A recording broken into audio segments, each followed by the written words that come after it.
Hi, my name is Teague. This is the basement of my school. The summer after my junior year in high school, I rode my bicycle from my home in Portland, Oregon to the easternmost point in Maine by myself.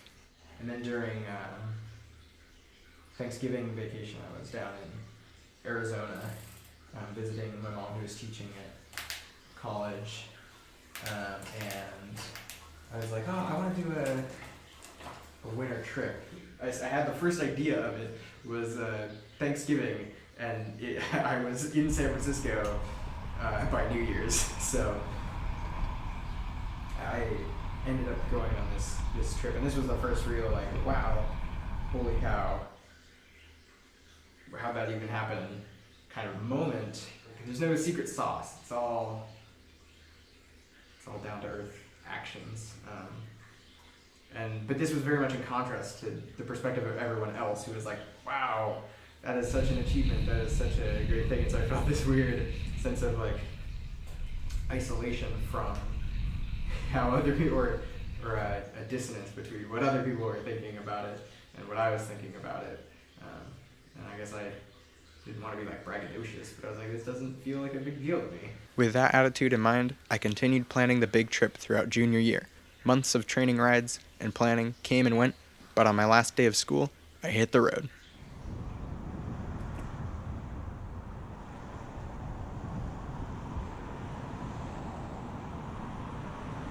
Though less than 1% of the total trip was travel on Oregon roads, it is still an important part of this story. I spent countless hours exploring and commuting the rainy streets of the greater Portland area. In 5th grade, my mom and I made the 9-mile journey to my school. We only did that one time. In 6th grade, I began to regularly commute the more reasonable 7 miles to school. From 7th grade to this day, I can count on one hand the number of days I've taken the bus to school. Maybe it's the friendly infrastructure, or perhaps it's the cycling culture that's ingrained in our city. Either way, Portland led me to flourish as a cyclist. I love riding around the city with my friends, and as my departure date grew near, I became even more familiar with the region through my various training rides. I grew more focused on preparation. Life was hectic in the weeks leading up to summer, but I found respite during my training rides and on my daily commute. On the 13th of June, 2018, I departed Portland and would not see my home again for almost 3 months. We love you. Love you. Bye. See you in Canada. Have a great trip. Something like it. With a little bit of sentimental fanfare, I left my home in Woodstock and headed down to the waterfront one last time. I rode to the Steel Bridge and took Nadeau Parkway through the industrial area to Highway 30. The first 35 miles or so on the highway went smoothly. The first obstacle of the journey was the Lewis and Clark Bridge that crosses the Columbia River between Rainier, Oregon and Longview, Washington. This bridge is sketchy. There's no shoulder, semi-trucks pass with inches of clearance, and the tiny path I had was inundated with chunks of wood from the nearby lumber industry.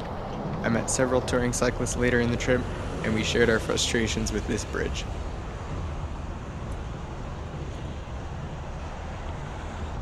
Coming down the Lewis and Clark Bridge was even more gnarly than going up. I got my first flat of the trip right at the bottom. I stopped at the side of the road in Longview and fixed my flat. Then I stopped by a local bike shop to pump up my tire and continued another 20 miles to my camp for the night. I pulled into some public land that was closed to motor vehicles and found a cute spot to make camp. Would you look at that? It's the remains of an animal. So I woke up about an hour and a half ago, made myself some nice breakfast, cleaned everything up, and as you can see, my camp is basically all packed up. Everything is in the bags. Just gotta put the tent back in, and then throw everything on my bike. I got about a half hour to be on schedule, so I'm pretty stoked. I would later learn that I replaced my flat with a tube that was faulty and had a very slow leak, so I was not in fact on schedule. The best solution was just pumping up the tire every few hours, but this made the rest of the day pretty slow as well. I was still on roads that were familiar to me from a previous trip to Olympia until I turned east to head towards Seattle. Despite slogging through 70 miles of suburban hellscape, the rest of the ride to Seattle was uneventful. Way back there, just saw a line bike thrown in a ditch. So I know we are close to Seattle. In Seattle, I met up with an old family friend who would be my riding partner until the Canadian border. By late afternoon, I made my way to his house and we prepared for our ride the next day. I baked lots of chocolate peanut butter cookies, fried some pancakes, and he made us some dope sandwiches. We were super late, and traveling with two people was just slower in general, but getting out of town was a liberating feeling.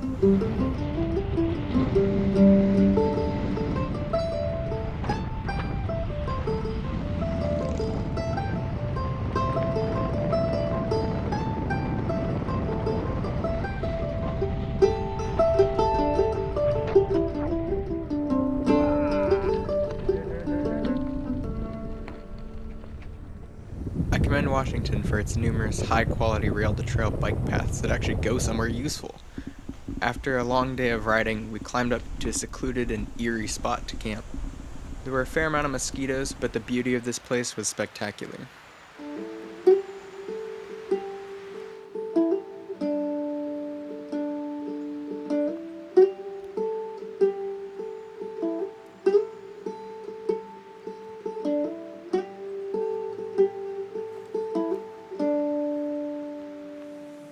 In the morning, we did a bit of exploring around camp, and I collected some fresh salmon berries for a light breakfast.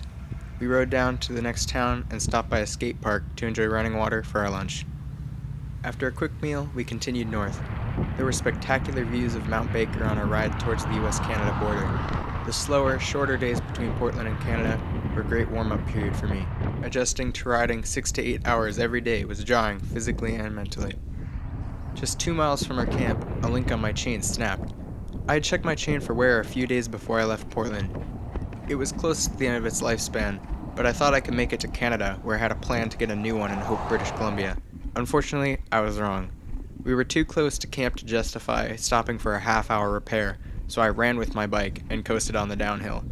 I made it to camp fine, if a little sweaty. That night, I removed the broken link and reassembled the fatigued chain. After a refreshing descent in the morning, we made our way to the sleepy border town of Sumas. Unfortunately, a spoke on my rear wheel broke as we rolled into town.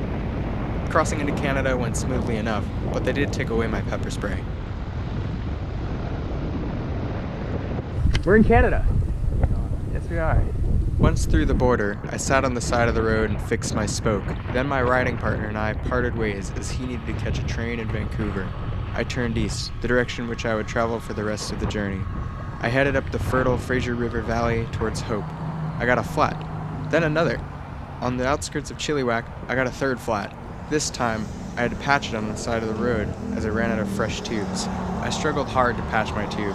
I later found out that was because my pump was unscrewed and would not hold air. As I sat there, 3 separate Canadians came up to me and asked me if I needed anything. After 2 hours, one woman stopped for a second time, and I reluctantly accepted a ride to the bike shop. Her name was Yushka. After I got new tubes at the bike shop, Yushka offered to give me a ride to a campsite just down the road. Since my bike was still in pieces, I graciously accepted. But at that campsite, the curmudgeon of a camp host said I had to be 19. At that point, Yushka just offered me to let me camp in her yard. And I was like, really? Thank you so much. We drove back to her organic family chicken farm and I pitched my tent. Yushka is also an avid cyclist. The next day, she rode with me the first 35 kilometers on my way to Hope. We talked about our adventures, the weird cultural differences, and Canadianisms. I rolled into Hope early in the day and got some surprisingly vegan snacks, Doritos and Oreos. Rails were ever present during the trip. It has never been so evident to me that this continent was built by the railroads.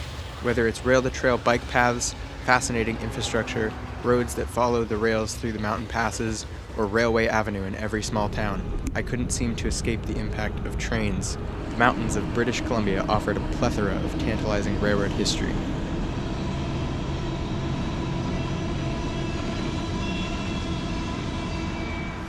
I spent my afternoon exploring the Othello rail tunnels.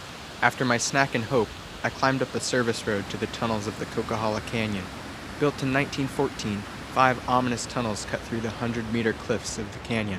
Now a recreation path, the route winds through the narrow canyon with stunning views of rushing water and sheer granite.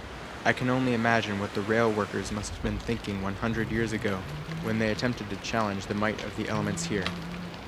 I went back into town and made camp. My folks rented a car and drove up to meet me and help me along through the Rockies. I'm sure it had to do with ensuring my safety or whatever. Secretly, I think they just wanted an excuse for a vacation.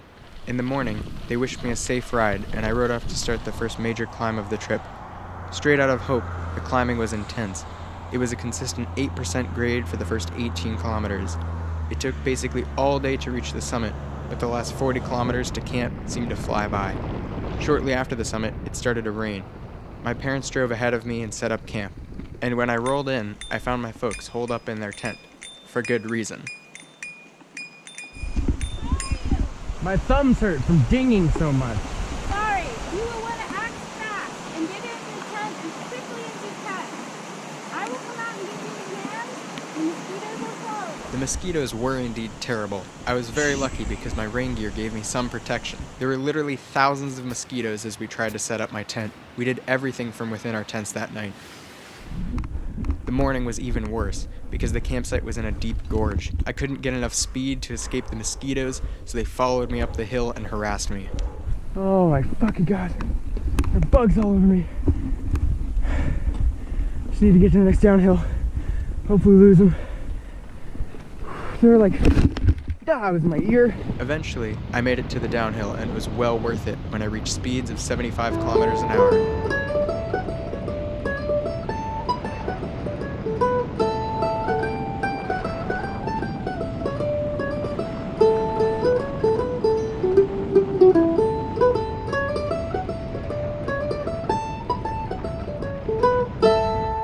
The next few days went smoothly as I rode down the Similkameen River Valley to Lake Okanagan. The terrain in between the Rockies and the Cascades reminded me of the high desert scrubland that characterizes much of eastern Oregon, though it's much greener in Canada. After rescuing a turtle, I prepared for the last hard days of climbing by taking my first real rest day of the trip. I took the day to explore our campsite and putz around Revelstoke with my family. The next 2 days were filled with stunning beauty as I traversed first Rogers Pass and then Kicking Horse Pass in my final push to Alberta and the Continental Divide.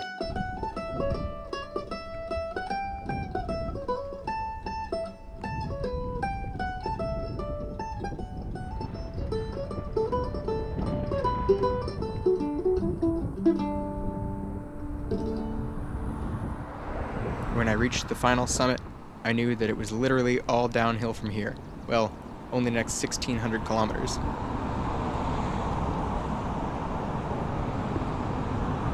I crossed gleefully into the second Canadian province of the trip, with a smile on my face and the wind at my back. This is the top of my whole summer's journey. And we're only like 2 weeks in. I mean, it's a 10, we're 20% done.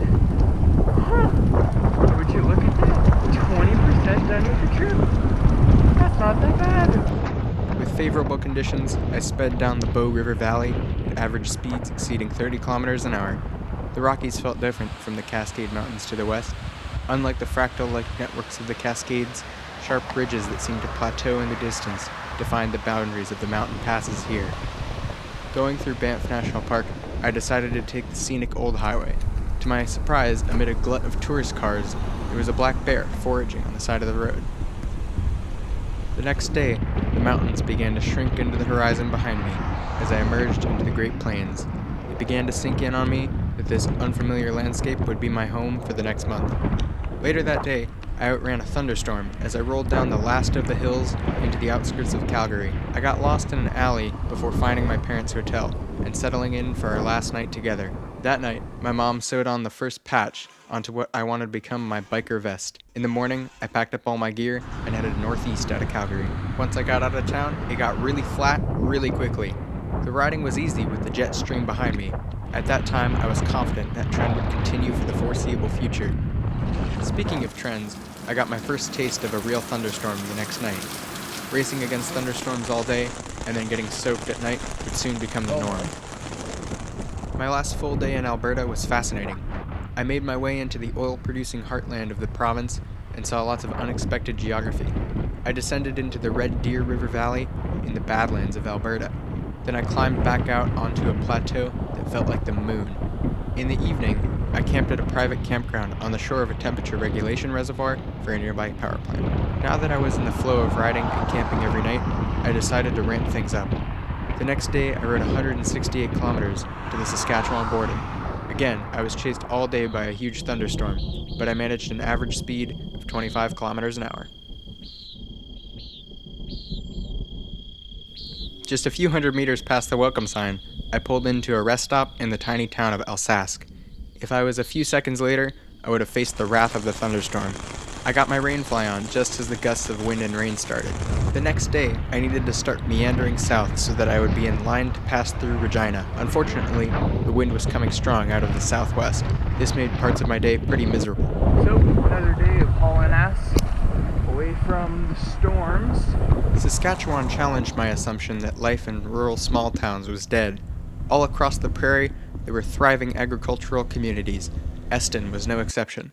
I stayed in the most adorable campground, populated with prairie dogs. The next day, I faced quite a unique challenge. I packed up on time and planned to roll out to follow a window of clear skies. However, just as I rode out of my campsite, my fenders became so completely permeated with a thick muck that my wheels were forcibly stopped. A very kind clerk in a general store across the street let me set up on her porch and sort myself out.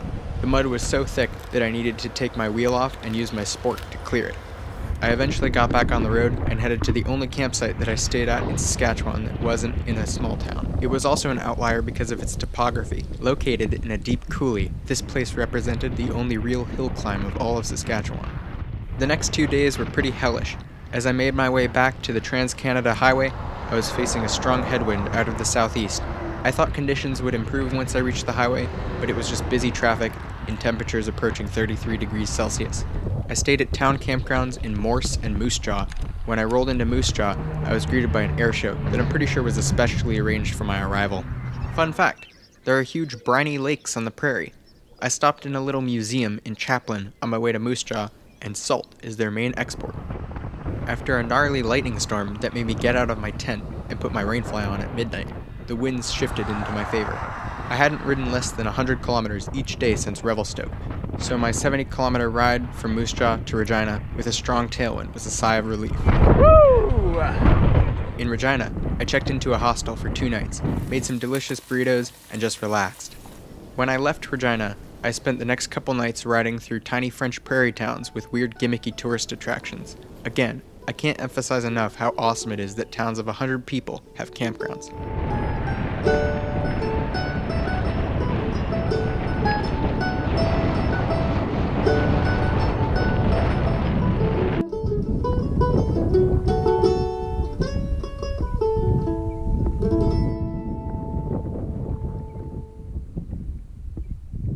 The first order of business when I got into Manitoba was to sort out my fuel situation. My camp stove used denatured alcohol as fuel, similar to a marine stove. I was very happy with its efficiency thus far, but it was down to a quarter of a tank, so I figured it was time for a refill. I stopped in the town of Verdun, a decent-sized population center that I figured would have the hardware store where I could get some fuel, as well as maybe a bike shop to pump my tires. Apparently, denatured alcohol is just not a thing in Canada. I asked people in the hardware stores, and they didn't even know what it was, so I settled on isopropyl alcohol from a drugstore. Unfortunately, the isopropyl burned terribly. It burned dirty and covered everything in soot. Additionally, I had to keep a close eye on the flames that liked to get a bit big. The next day, I picked up some steel wool to help combat the soot issue. A couple days later, I was setting up for the night at a pleasant provincial park when I noticed there was a large bulge in my rear tire. Not good stuff. Turns out, I probably overinflated my tire and the bead ripped away from the tire wall. In a stroke of luck, the friendly Canadians next to me happened to have a nifty compressor, which they let me borrow. The landscape began to change again. Trees were encroaching onto the open prairies, and God forbid, some hills. I made one last mistake before I made it out of America's hat. I took a road that turned out to be some gnarly gravel. Out in the middle of buck-fumble nowhere, roads marked on the map as the little yellow lines with the numbers for provincial routes can be unpaved apparently. I was stuck on this for 15 kilometers. By the time I escaped to the highway, my socks were full of tarred sand. When I answered the "where are you traveling from" question, the border agent said, "I don't believe it," and I was inclined to agree with her. Just a few miles down the road from the border, I got off the highway and looked for a spot in a state forest to make camp. I read the fine print on the website and it didn't say anything against camping on the side of the road, so I looked on my phone to make sure that I was indeed on state land and wasn't going to get shot. I did eventually find a spot to make camp, and it was by far the weirdest location of the trip thus far. In the middle of a clearing, like you would see for power lines right of way, there was a huge platform of lumber. I pitched my tent on top of it and used the stacks of wood as a windscreen to cook my food. I got comfortable and fell asleep beneath the starry night. In the morning, I rode away from that strange place and wound my way down through the incredible beauty of the forests and lakes of northern Minnesota.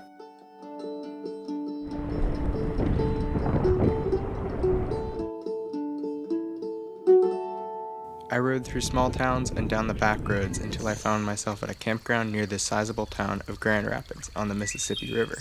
This represented a significant milestone for me because I was now at the halfway point of the United States. That night, I made dinner for a woman I met at the campground and installed my third chain of the trip. I rode along the Mississippi for half of the following day until I crested a gentle hill and crossed into the watershed of the Great Lakes.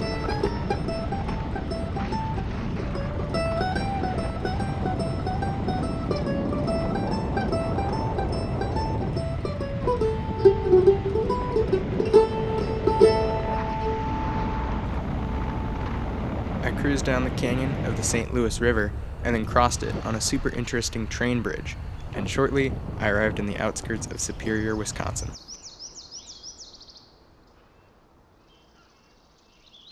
Shortly after crossing the state border, I was greeted with a closed road. It looked like the road was washed out up ahead. I pondered it for a bit, but if I was going to reroute, it would have been a 10-mile detour, so I decided to suck it up and haul my bike across the disfigured pavement. That night, I camped at a small state forest campground. I also officially filled my second journal. My only full day in Wisconsin was absolutely wacky. It started with my first encounter with a touring cyclist since Morse, Saskatchewan. I see a cyclist ahead of me, pulling a trailer. I catch up to them when they pull over for a break. We chatted for a bit, and this person wanted to share their life story with me, and he didn't mind being recorded. Let's hear your story. What's up? I got separated from, I have not been diagnosed. I am a veteran. Does fucked up shit. Kill a few people. Shit you never really know. Yeah. You never really want people to know. I've spent weeks, literally weeks out in the wilderness. You know, where people are like, you're crazy, and I'm like, no, this is the most peaceful I can be out here. And you can't do this life telling yourself that you're a piece of shit, that you can't, I can't call myself a piece of shit and get up this hill. Yeah. I can't do it. You know, I've realized that. And you can't be angry at people when you're so exhausted. Just down the road from that illuminating interaction, there was another washed-out bridge. This time the highway was diverted onto a small county road. This would have been an awesome ride normally, but the heavy traffic was pretty nightmarish. I was run off the road several times by large vehicles. I continued my trek into the heart of the Gogebic mountain range towards Michigan the next day.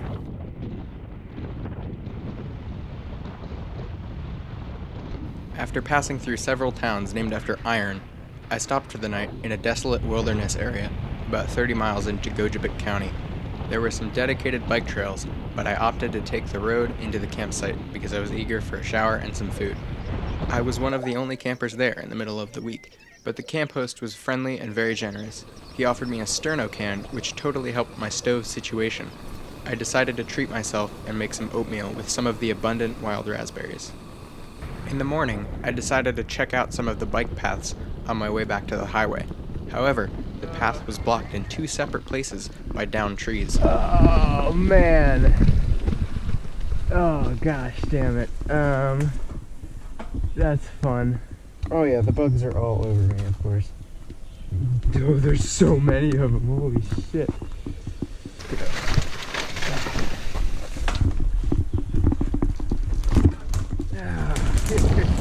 Oh, there's a swamp. Oh no. Another one. How do you go through this one? The rest of that day was pretty much the same. Up and then down huge sloping hills. Just a couple of miles past the town of Crystal Falls, I stopped for the night at a state forest campground on a beautiful whiskey-colored lake. I took my first swim in a long time. The red-stained waters made my feet look pink. When I got back on the road, I made another boneheaded error. I took a road that was not paved.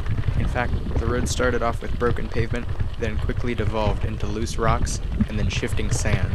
I finally made it back onto the pavement about 10 miles later. I rode sparse backroads towards the town of Gladstone on Lake Michigan. That night, I met up with a friend of my uncle, and we went into Escanaba to enjoy some Mongolian barbecue. It was the first restaurant food I'd eaten since Calgary. After dinner, we explored some abandoned industry. I stayed an additional night in the town campground, right on the shore of Lake Michigan. I spent most of my rest day at the laundromat. A very kind woman bought me a sandwich for lunch. After my only day of rest since Regina, I packed up and headed down US 2. My day was full of beautiful views of the lake. At the end of my ride, I was a few minutes late getting into camp because of a wrong turn. Unfortunately, those few extra minutes would have been what I needed in order to set up before the thunder rolled in. Once I got my rainfly on, I used my dirty clothes to mop up the puddles of water in my tent. When the storm passed, I sat by the fire with some folks camped next to me. My last day in the UP was a short ride to an RV park just outside of St. Ignace. There, I met up with my mom and her partner, who drove up from my grandfather's house to camp with me through Michigan. With the aid of my grandfather's truck, I crossed the Mackinac Bridge into mainland Michigan. This bridge is like the Golden Gate of the Midwest. There was no way that I was going to ride my bike across it. I rode down the back roads of northern Michigan to a series of nice spots to camp. Now that my family was traveling with me again, I had an abundance of decadent and delicious food. I rode past Grayling and the military base on my way south. I decided to skip a day and ride over 100 miles on my last leg to Lansing, so that I could have an extra day to hang out with my friends and family from the area. About 20 miles from the outskirts of the city, I see a red truck in my rear view, and it's swerving in and out of the lane. I hug the gravel, and the truck nearly misses me. A few hundred feet down the road, the vehicle stops in the intersection. Why is he swerving all over the road? He's having an attack. Oh, okay. Best of luck. Thank you. It appeared that the driver had a diabetic attack. A few minutes later, ambulances came screaming down the highway. After an exhausting day, I rolled into Lansing.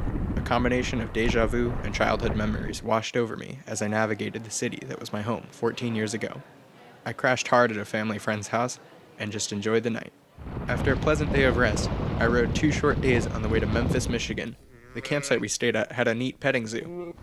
I coasted into Memphis on a strong tailwind and rode to my grandfather's farmhouse.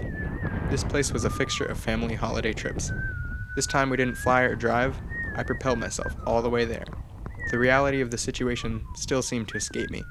I couldn't believe that I had been on the road for 45 days, that I was more than halfway there, that I was in the Eastern time zone. It all felt so surreal. I took another relaxing day of rest with my family. We all went down to the Memphis Day Parade and watched the floats, fire trucks, and old cars go by. The next day, I got back on the road and biked 25 miles to the St. Clair River in order to cross into Canada once again. My family helped me cross the interstate bridge into Sarnia, and then off I rode. I headed east into the mostly flat, agricultural part of Ontario. Of course, the route that I chose had a bridge out, so I took the 10-kilometer detour. No big deal. I spent my first night back in Canada in the small town of Strathroy. I took a swim in the creek, and my flip-flop got stuck in the mud, and I lost the damn thing. So I texted my grandparents, who were going to meet me in upstate New York, to pick me up a new pair. No big deal. I remained thoroughly impressed with the cycling infrastructure of Canadian cities. I didn't have to ride on a single road in the town of London, Ontario. A bike trail picked up on one end of the town and followed the Thames River all the way through it. I almost feel bad that I didn't get to see any of the actual city. It seemed cute. In St. Catharines, I rode down a creepy underpass. The canal that connects Lake Ontario to Lake Erie was suspended over the road in a giant concrete bathtub. Unfortunately, my last views of Canada were on the busy streets of Niagara Falls. The entire town seemed like a sprawling strip mall with a huge tourist trap at its center. When I reached the bridge to cross the Niagara River back into the US, I was unable to take my bike through the pedestrian border crossing because that checkpoint involved a turnstile, so I had the privilege of watching the waterfall as I sat in traffic.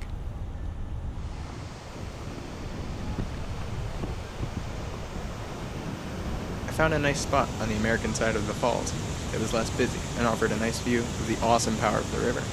After skirting around the edge of Buffalo, I took a nice bike trail out into the countryside. I met up with my Grammys in Batavia, New York.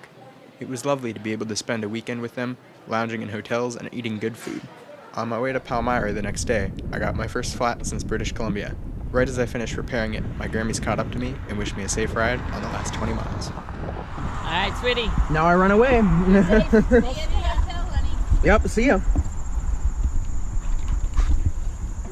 I was running away from a thunderstorm, but unfortunately, I got another flat not 3 miles down the road. With a huge front bearing down on me, I pulled into a casino and took refuge under the awning. My Grammys circled back and we loaded my bike into the car to escape the deluge. After a day of rest with my family, we parted ways. The next 2 days, I rode through the quiet back roads of upstate New York. I stayed at pleasant campgrounds on the shore of beautiful lakes on my journey eastwards towards the mountains.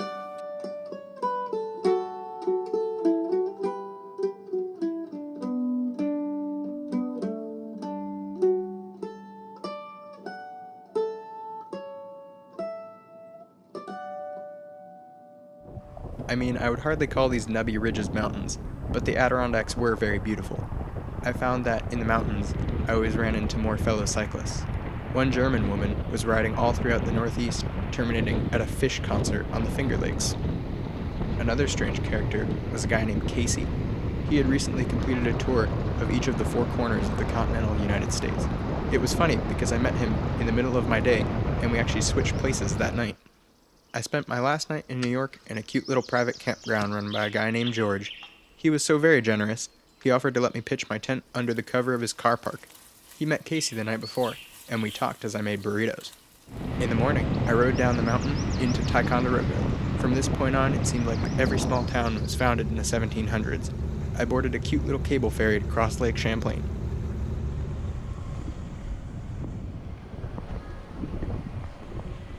In Vermont, I meandered my way through the backroads to the traffic-laden Highway 7. I plowed through the numerous construction zones. Just the other day, I rode on Highway 9 in New York. I got a weird sense of anticipation as the odd-numbered highways counted down.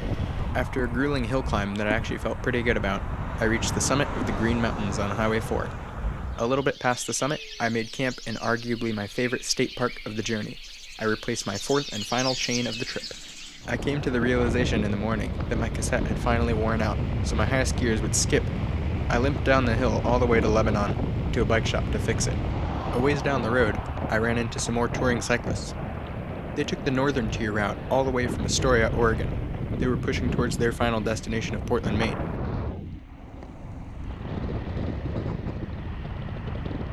I opted to take a slightly longer route to Portland. After stopping in a robust bike shop, I rode up the Connecticut River through old colonial towns and past hilarious signage. Then I ran into yet another pair of cyclists. Pretty good, yourself? Where are you headed from?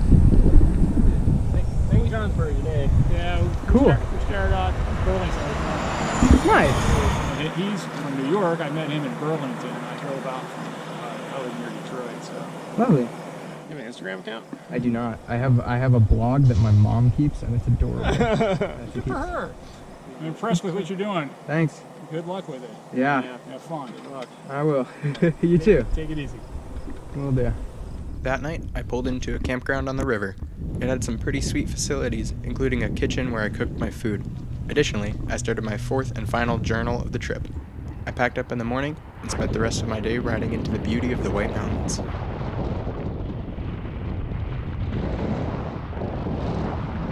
Riding through the mountains once again on Highway 2, I entered the final state of my journey.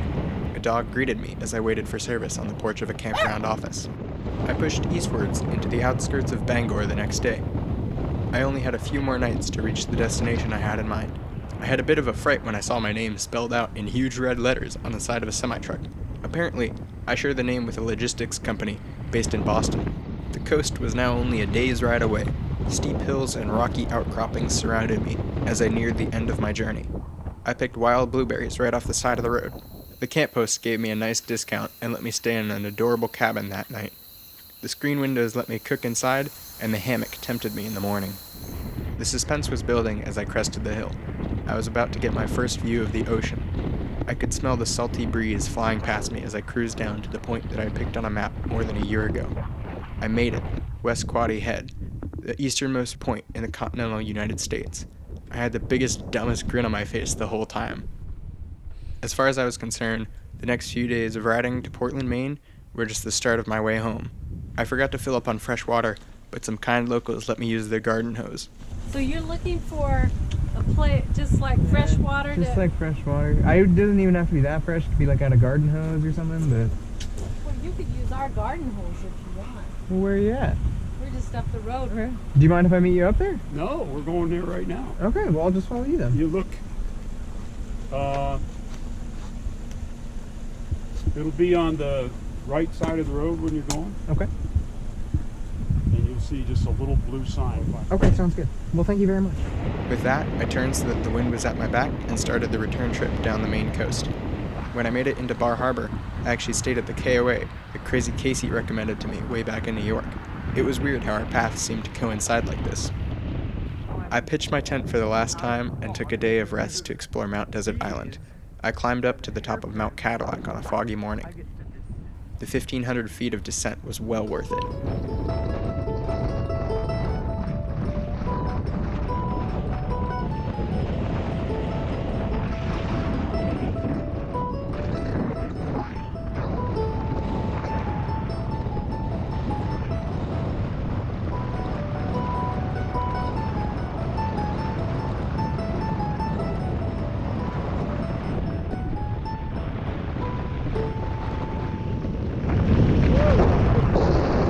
I was now only 2 days of riding from Portland, but my train didn't leave for another week, so I took it slow as I rode down Highway 1. 80 miles later, after crossing an awesome suspension bridge, I met up with my family for the last time before I hopped on a train home.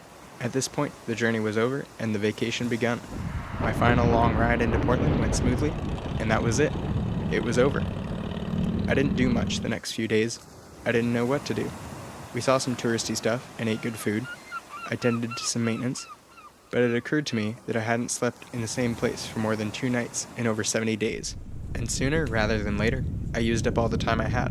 In a blur, I was saying goodbye to my family and being wished safe travels as I departed to Union Station in the early hours of the morning.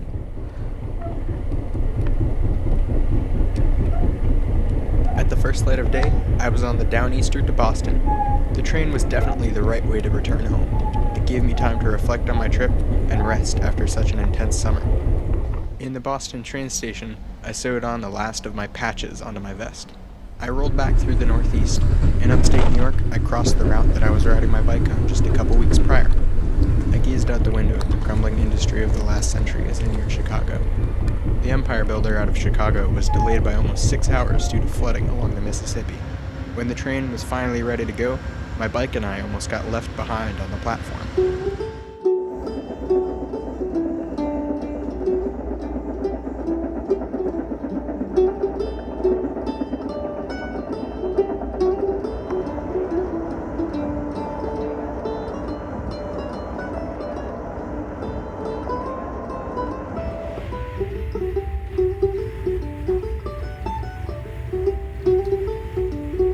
By the time I reached the Rocky Mountains, the train was about 20 hours late. That's typical for Amtrak. Unfortunately, that meant they put us on buses in Spokane. The bus ride took 8 hours, but when I got home, I feasted on cake and onion rings.